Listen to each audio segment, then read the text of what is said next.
السلام عليكم ورحمة الله وبركاته. ازيكم حبايبي؟ عاملين ايه؟ يا رب تكونوا بخير. النهاردة ان شاء الله هنعمل مع بعض احلى واطعم سندوتشات بيض بحشوات مختلفة، والطعم فعلا تحفة. يلا بينا نشوف هنعمل السندوتشات القمر بتاعتنا دي ازاي. يلا نبدأ مع بعض. بسم الله وعلى بركة رسول الله. اللهم صل وسلم وبارك على سيدنا محمد وعلى اله وصحبه وسلم. انا معايا طاسة حطيتها على النار، احط فيها كده قطعة زبدة، وهنزل كده ببيضتين، رشه كده من الملح، ورشه من الفلفل الاسمر. وهحط بقى كده عيش كريب. طبعا اي نوع عيش انت حابه تحطيه، عيش بلدي، عيش فينو، طبعا زي ما انت عايزه. العيش الكريب ده انا عملته معاكم كذا مره على القناه.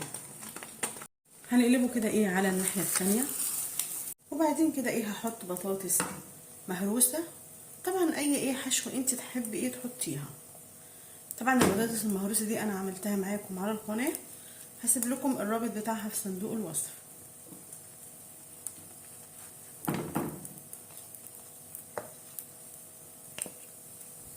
وهضيف جبنه قريش. طبعا اي نوع جبن انت حابه تحطيها.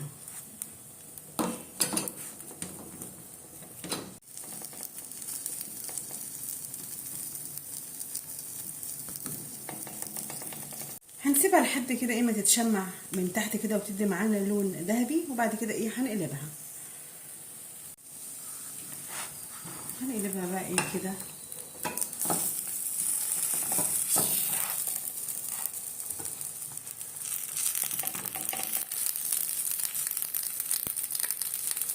هرفع عليها النار وهنقدمها مع بعض في طبق التقديم.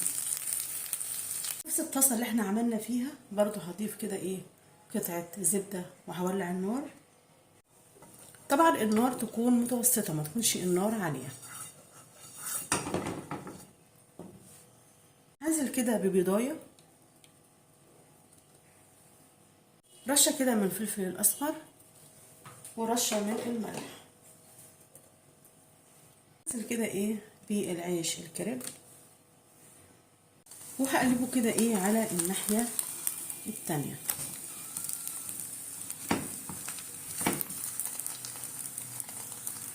وهنزل كده باللانشون. طبعا اي حشوه انت حابه تعملي بيها، وجبنه موتزاريلا.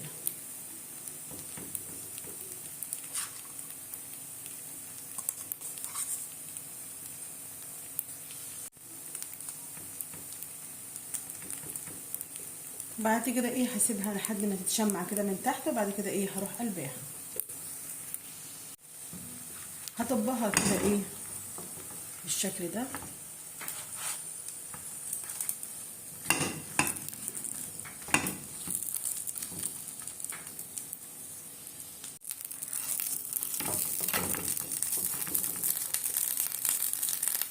كده خلاص الساندوتش جهز معانا. يلا بقى بينا نقدمهم مع بعض في طبق التقديم.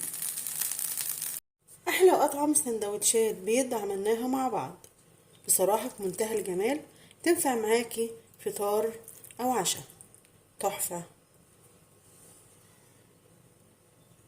طبعا اي حشوه انت حابه تحشي بيها، بصراحه بتبقى فعلا تحفه.